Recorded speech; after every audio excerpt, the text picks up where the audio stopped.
اور کہا کہ آپ قومی اکابرین پر مشتمل ایک نیشنل کونسل بنائیں, پوری قوم جو ہے وہ فنڈنگ اسی کو کرے تاکہ سیلاب کے متاثرین کی سارے مل کے مدد کریں, پارٹی پالیٹکس سے اوپر ہو کے. اسی طرح بھی چند دن پہلے جب ہم نے موجودہ حکومت کے خلاف تحریک چلانے کا اندیا دیا, ہم نے ساری اپوزیشن جماعتوں کو انویٹیشن دی, ہم نے پی ٹی آئی کا بھی نام لیا,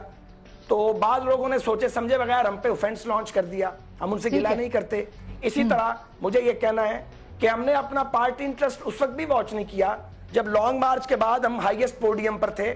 اور ہم نے یہ جانا کہ اس ملک میں جمہوریت کو چلنا چاہیے. پیپلز پارٹی کی حکومت سے ہم اتفاق نہیں کرتے, لیکن چھینا جھپٹی میں ماضی کی طرح ایک دوسرے کو گرائیں گے, بڑی تباہی آئے گی اور ملک ڈی سٹیبلائز ہوگا. ہم نے ایک منٹ آسما مجھے بات پوری کرنے دیں. ہم نے اپنی مقبولیت, سیاسی مقبولیت کی قیمت پر جو ہم نے ادا کی ہے اور جس کے بیچ میں سے ہمارے دوست عمران خان صاحب نے اپنا راستہ بنایا ہے, اللہ ان کو بھی مبارک کرے, تو اس کی قیمت ہم نے ادا کی, مگر ہم نے کوئی احمقانہ حرکت کر کے ڈی سٹیبلائز نہیں کیا. حالانکہ ہمارا شدید اختلاف پیپلز پارٹی کے ساتھ پچھلے 2-2.5 سال سے چل رہا ہے اور یہ ریکارڈ کے اوپر ہے. تو میں یہ سمجھتا ہوں کہ سبھی نے ایک جیسا رویہ اڈاپٹ نہیں کیا, اور یہ ہاتھ نہ ملانا, اپنے مخالف سے سلام دعا نہ لینا اور یہ مطالبے کرنا کہ وہ آئے گا تو میں نہیں آؤں گا, اور بلوچستان کے ایشو پہ یہ جو بچگانہ ایٹیچیوڈ ہے, یہ کسی نیشنل لیڈر کے شایان نہیں ہے. اچھا, یہ چلیے بلوچستان کو بھی ہم ڈسکس کرتے ہیں, اور اس کے علاوہ کہ پرائم منسٹر نے بھی سعد رفیق صاحب یہ کہا ہے کہ میں سیریس نہیں لیتا نون لیگ کی تھریٹس کو, اور اسی طرح کی باتیں بھی ہوئی ہیں. جون آ گیا لیکن مارچ نہیں آیا, یعنی لانگ مارچ, یہ اس پہ بھی ہم بات کریں گے. اس کے پرائم منسٹر کیوں سیریس نہیں لیتے اور پی ایم ایل این کیوں خوفزدہ ہے کچھ چیزوں کے اوپر. ایک چھوٹی سی بریک لیتے ہیں, بریک کے بعد اس پہ بات کریں گے, ہمارے ساتھ رہیے گا.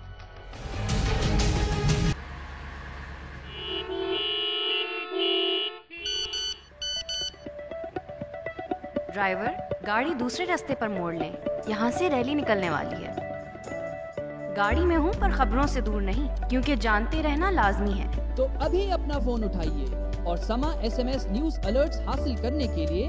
SA ٹائپ کیجئے اور بھیج دیجئے 8125 پر. Samaa S M S news alerts, جانتے رہنا لازمی ہے. ویلکم بیک ناظرین, ایک بار پھر آپ کو خوش آمدید کہتے ہیں. بریک سے پہلے ہم نے ایک بڑے دلچسپ نوٹ پہ, مجھے تو دلچسپ لگا, گفتگو چھوڑی تھی, اور وہ یہ تھی کہ وزیر اعظم نون لیگ کو سنجیدہ نہیں لے رہے, اور پی ٹی آئی کہتی ہے کہ ہم نون لیگ اور ایم کے ایم کے ساتھ اتحاد نہیں کریں گے. پیپلز پارٹی کے بھی کچھ سپنے ہیں, وہ کتنے پورے ہوتے ہیں اس پہ ہم بات کریں. لیکن انصار بازی صاحب, یہ بتائیے گا کہ اب یہ جو پورا ماحول بنا ہے, اس میں کیا آپ کو لگتا ہے کہ پاکستان مسلم لیگ نواز جو ہے یہ بجٹ پہ واقعی بائیکاٹ کر سکتی ہے, ایسی سچویشن بن رہی ہے یا ابھی بھی نہیں؟ دیکھیں, to be very honest with you, اور خواجہ صاحب چونکہ سن رہے ہیں, ٹھیک ہے, جو خواجہ صاحب کہہ رہے تھے نا کمیشن کی بات کی, بڑی اچھی بات کی, میں اور اس میں بالکل فلی انڈورس کرتا ہوں کہ ان کے کچھ سجیشنز بڑے اچھے تھے. مجھے جو شکایت ہے پی ایم ایل این سے کہ جس قسم کی اپوزیشن ان کی پارٹی کو ملنی چاہیے تھی, یہ جو چند صاحب کی پارٹی ہے اور جو کہ مس رول کر رہی ہے اس ملک کو, اس قسم کی اپوزیشن نہیں دی میاں صاحب نے. میاں صاحب کو آج سے 3 سال پہلے چاہیے تھا کہ آپ تمام اپوزیشن پولیٹیکل پارٹیز کو ایک ساتھ بٹھائیں اور ان کو سبق سکھائیں کچھ, اور ان کے رستے روکیں جو مس رول کرنے جا رہے ہیں اس ملک کو. چیئرمین اس وقت کے چیئرمین نیب کا کہنا ہے کہ ہر روز کرپشن 5 ارب روپے ہوتی ہے صرف 3 سیکٹرز میں, یعنی کہ 1800 ارب روپے کی کرپشن وہ مان رہے ہیں کہ صرف اکانومی کے صرف 3 سیکٹرز کی اتنی بڑی کرپشن ہے. اس کرپشن کو روکنے کے لیے وہی لانگ مارچ ایک ہوا, بڑا اچھا ہوا, لیکن اس کے بعد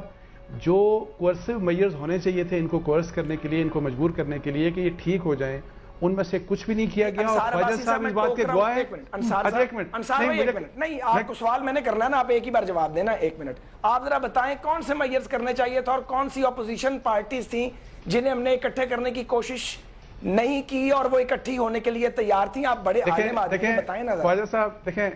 خواجہ صاحب کا جو ویو پوائنٹ ہے نا, جو پبلک کے سامنے ہے,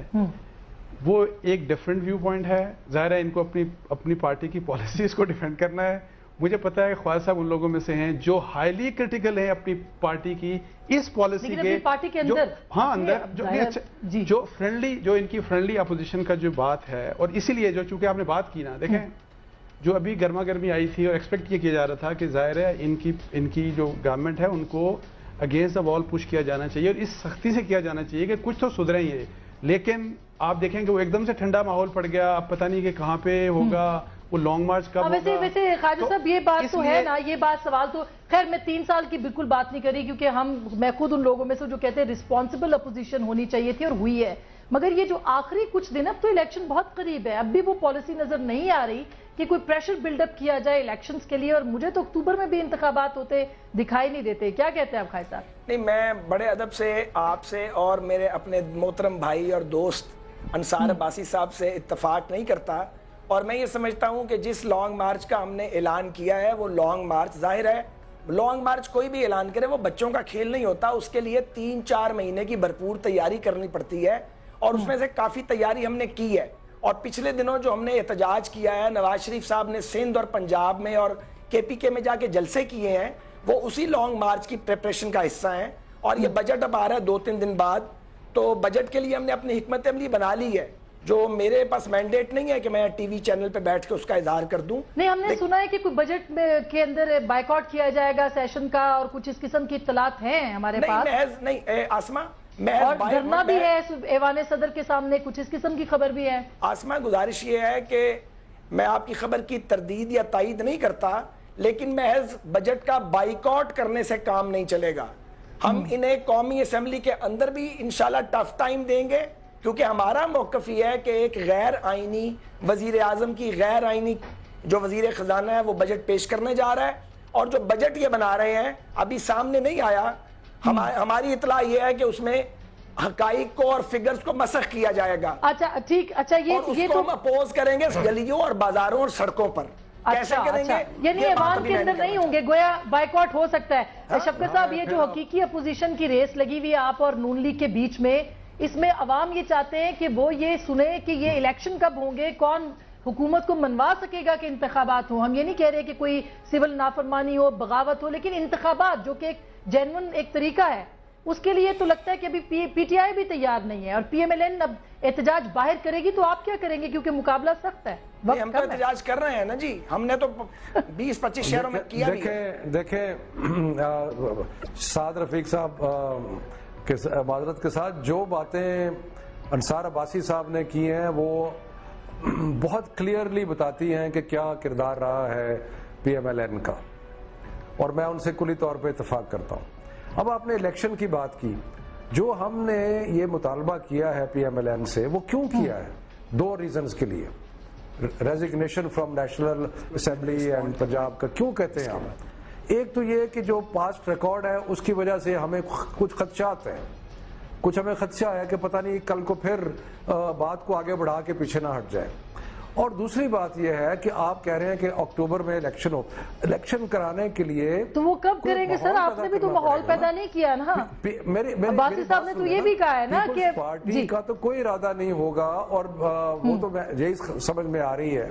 کہ وہ تو اگلے سال تک الیکشن کو لے جائیں گے. لیکن اگر نون لیگ جو ہے وہ ریزائن کر دیتی ہے اسمبلیوں سے، تو الیکشن کا ایک ماحول پیدا ہو جائے گا، اور اس سے پھر آپ جو اکتوبر کے الیکشن کی بات کر رہی ہیں وہ پاسبل ہو جائے گا. ابھی وہ پاسبل اس لیے ہوتا نظر نہیں آ رہا کہ ہم تو دونوں پارٹیاں. اچھا خواجہ صاحب، سعد بھائی کچھ آپ رسپونڈ کرنا چاہ رہے تھے کہ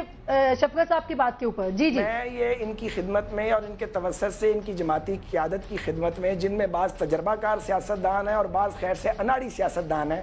بڑے ادب سے ان کی خدمت میں عرض کرنا چاہتا ہوں کہ یہ ہم سے استعفے مانگتے ہیں. ہم تو استعفیٰ آصف زرداری صاحب سے اور یوسف رضا گیلانی صاحب سے مانگ رہے ہیں. ہمارے استعفوں کی خواہش تو گیلانی صاحب اور زرداری صاحب کی ہے، جو اتفاقاً پتہ. اب مجھے بات پورا کرنے دینا. الیکشن کیسے ہوگا؟ اب مجھے معلوم نہیں ہے کہ جو خواہش گیلانی اور زرداری صاحب کی ہے وہ برادرم عمران خان صاحب کی یکا یک کیوں ہو گئی ہے؟ اور دوسری اور آخری بات، ہمارے استعفوں کا مطلب یہ ہوگا کہ ایک اپوزیشن ہمارے غیر موجودگی میں قومی اسمبلی میں اور صوبائی اسمبلی میں بنے گی، اور پھر جو آج کی حکمران اتحاد ہے اپنی مرضی کا وزیر اعظم کیئر ٹیکر وزراء اعلیٰ اور مرضی کا چیف الیکشن کمشنر لائیں گے. جبکہ ہم نے چیف الیکشن کمشنر کے جو نام دیے ہیں، شاید شفقت صاحب کو پتہ نہیں ہے، ان کی جماعت کے ساتھ بھی انڈائریکٹ کنسلٹیشن کی ہے. اچھا جی، یہ خبر ہے سر بہت بڑی. یہ مجھے نہیں پتا کہ کس سے انڈائریکٹ کنسلٹیشن ہوئی یہ تو بہت بڑی خبر ہے لیکن میں جی ایک تو تو ضرور یہ گزارش کروں ہم گا وہاں ہیں تو کنسلٹیشن کر رہے ہیں نہیں ان کو پتا ہوگا ہمیں تو ہماری طرف سے کوئی کنسلٹیشن کی مجھے اطلاع نہیں اور میں میں ذمہ دار آدمی ہوں ذمہ دار آدمی ہوں میں چیلنج کرتا ہوں چودھری نثار نے خود بھی کہا ہے ہاں بالکل چودھری نثار صاحب نے کی ہے آپ چودھری نثار صاحب کو لائن پہ لیں وہ آپ کو بتائیں گے اور اچھا کی ہے یہ کنسلٹیشن کوئی احسان نہیں کیا ہماری ذمہ داری یہ کوئی بری بات بھی نہیں ہے ٹھیک ہے اچھا میں چند صاحب یہ ساری رفت پاکستان پیپلز پارٹی کی ہے اگر ہم استعفے دے دیتے ہیں آپ سوچ لیں ایک منٹ آسمہ مجھے بات پوری کرنے دیں اگر ہم استعفے دے دیتے ہیں کہ جی استعفے دینے سے پنجاب میں تو ان کے لیے استعفے دے کے پنجاب میں اگر ہم استعفے دے دیتے ہیں اور استعفے دے کے نکل آتے ہیں تو پھر کیئر ٹیکر وزیر اعظم اور وزراء اعلیٰ زرداری صاحب اور گیلانی صاحب اپنی مرضی سے بنائیں گے اور الیکشن ریگ ہوگا اگر آپ چاہتے ہیں کہ یہ ہو جائے تو ہم سوچ لیتے ہیں اس پہ اچھا انصار عباسی صاحب بھی کچھ کہنا چاہ رہے ہیں اس میں ایک چھوٹی سی بات چونکہ شفقت صاحب نے جو بات کی تو میری دیکھیں جو میرا جو ایک کرٹیسزم یا گریوانس ہے اگینسٹ پی ٹی آئی کہ ظاہر ہے ایک پاپولر پارٹی ہوتی جا رہی ہے ظاہر ہے بڑی اچھی بات ہے آپشن ہونا چاہیے تیسرا لیکن یہ کہ ایک سولو فلائٹ کا ٹائم ہے نہیں کم از کم یہ فرینڈلی اپوزیشن ہے جو میں بھی سمجھتا ہوں تو ان کو آپ مجبور کریں کہ وہ آپ کے ساتھ آ کے تو ان کو اتاریں یہ پتا کرائے پہلے عباسی صاحب کی برطانیہ میں چودھری شجاعت کی اور خان صاحب کی میٹنگ میں کیا طے پایا ہے پہلے تو یہ بہت بڑی خبر ہوگی نا اگر ہمیں اور آپ کو پتا چل جائے اور ایک سر یہ برطانیہ میں ہوئی ہے دوسری ایک عجیب میں آپ کو میں باوصول ذرائع سے آپ کو بتا رہی ہوں میرے پاس مکمل خبر نہیں ہے مگر یہ خبر اچھا چند صاحب سے پوچھ لیتے ہیں تردید ہو گئی ٹھیک میں آپ کو ایک بات ہوں شفقت صاحب اب میری باری ہے میرے خیال دیکھیں اس وقت اپوزیشن جماعت جو ہے نا وہ صرف پی ٹی آئی ہے کیونکہ ایک تو پاکستان پیپلز پارٹی کے خلاف ہمیشہ آئی جی آئی اپوزیشن رہی ہے اور آج کی آئی جی آئی جو ہے وہ پی ٹی آئی ہے نمبر ایک نون لیگ جو ہے وہ اقتدار میں حصہ ہے اس میں 65% حکمرانی کر رہی ہے اور آج بھی جو فیڈرل گورنمنٹ کے ساتھ ان کے معاملات صوبائی لیول پہ جو صوبے اور مرکز کے چلنے چاہیے وہ بڑے خوش سلوبی سے چل رہے ہیں اس کی بالکل مکمکا ہے میں اس میں آندھیر کہہ رہا ہوں بالکل مکمکا ہے کوئی نون لیگ اپوزیشن نہیں ہے یہ میں ٹھیک ہے میں یہ تو پرائم منسٹر بھی یہی کہہ رہے ہیں نون لیگ دیکھیں اب میں کل کی آپ کو بات دوں بلوچستان میں آفیسر ٹرانسفر کیے گئے پنجاب حکومت نے کہا نہیں جی یہ افسر ہم نہیں دینا چاہتے پھر چیف سیکرٹری صاحب کو بھیجا گیا وہ پی ایم ہاؤس آئے تو پھر وہ ٹرانسفر سارے کینسل ہو گئے وہ جو جیسے پنجاب حکومت چاہتی تھی ویسے ہی ہو گئی یعنی کہ جو ان کے معاملات ہوتے ہیں جب ان کو فائنینشیل کرائسس آتا ہے وہ پیسے بھی فیڈرل سے لے لیتے ہیں جو بھی معاملات ہوتے ہیں اور اب یہ شفقت صاحب کی بات سے میں 100% اتفاق کرتا ہوں لیکن اس وقت اپوزیشن آئی جی آئی جو ہے وہ صرف پی ٹی آئی ہے اچھا یہ پی ٹی آئی جی آئی ہو گئی ایک ہی چیز ہے اب اور رہ گئی بات میں اور ایک بات جو انصار بھائی صاحب نے بات کی تھی شروع میں بیانڈ دا پارٹیز لوگ نہیں سوچتے دیکھیں انصار بھائی صاحب پولیٹیکل ورکرز کو مجبوریاں بھی ہوتی ہیں جس طرح آپ صحافی ہیں آپ بھی روزنامہ جنگ کی پالیسی کو کسی حد تک آپ نے ٹو کرنا ہوتا ہے اس سے باہر آپ نہیں نکل سکتے نہیں آپ دیکھیں وہ سٹوپی ڈرامے کی حد تک ہم بھی اپوز کرتے ہیں اس کی حد تک ہم بھی آپ میری بات سنیں آپ نے بات کیا میں آپ نے بات ویسے پیپلز پارٹی اور جنگ گروپ میں کافی معاملات بہتر ہیں اب کافی بہتر ہے باقی رہے گی بات اب جو خواجہ سعد رفیق صاحب کہہ رہے ہیں نا اب اس وقت ملک ابھی میچورٹی آنی چاہیے دیکھیں 18ویں ترمیم 19ویں ترمیم 20ویں ترمیم ہم نے متفقہ طور پہ پاس کی ہے اور اب الیکشن کی طرف بھی ہم نے متفقہ جانا ہے اور تمام پارٹیز کا میں سمجھتا ہوں کنسنسس ہونا چاہیے اور یہ کوئی کہے کہ اگر اچھا الیکشن کمشنر آ جائے اچھا الیکشن ہو جائے تو اس کا کریڈٹ صرف پیور پارٹی نہ لے جائے حالانکہ کہنا تو چاہیے لیکن کنجوسی سے کام لیتے ہیں اور میرے خیال میں انشاءاللہ تعالیٰ پولیٹیکل پارٹیز میچورٹی آئے گی ہاں اگر کوئی آئی جی آئی ہے تو اس کی میچورٹی کا مجھے نہیں پتا وہ اس کی ٹون کہیں اور ہوتی ہے خطاب کہیں اور ہوتا ہے الفاظ کہیں اور سے آتے ہیں تو وہ اس کا میں نہیں کہتا لیکن جو پولیٹیکل پارٹیز ہیں جنہوں نے بہت کچھ سیکھا ہے جنہوں نے رگڑا کھایا ہے بہت سارے کا اب وہ سیکھ کے اگر میچورٹی کی طرف آ گئے تو میچورٹی کا کام نہیں دینا چاہیے میچورٹی نظر آنی چاہیے دیکھیں میچورٹی نظر آتی ہے طرز حکمرانی میں وہ نہیں ہے وہ آپ کے سامنے ہے کس قسم کی میچورٹی لیکن اب تو میچورٹی یہ بھی ہے کہ پی ایم میں شفقت صاحب بریک لے لوں پھر بریک کے بعد آپ سے شروع کروں گی مجھے بابا بریک کا کہا جا رہا ہے اب میاں صاحب جو ہے وہ بجٹ بائیکاٹ بھی کرنے کا سوچ رہے ہیں اور ساتھ ساتھ یہ بھی کہ قومی اسمبلی اور اس کے باہر دھرنا دیا جائے ایوان صدر کے لیکن آج کچھ مقدمات بھی کھلنے کی بات ہوئی ہے، بلکہ ریفرنس کھل گئے ہیں آلموسٹ میاں صاحب کے منی لانڈرنگ کے خلاف. تو کیا یہ بھی پریشرائز کر سکتے ہیں میاں صاحب کو کہ ایک دفعہ پھر وہ تھوڑی سی فرینڈلی اپوزیشن کر لیں انتخابات سے پہلے یا نہیں؟ اس پہ ہم بات کریں گے. چھوٹی سی بریک، ملتے ہیں بریک کے بعد، ہمارے ساتھ رہیے.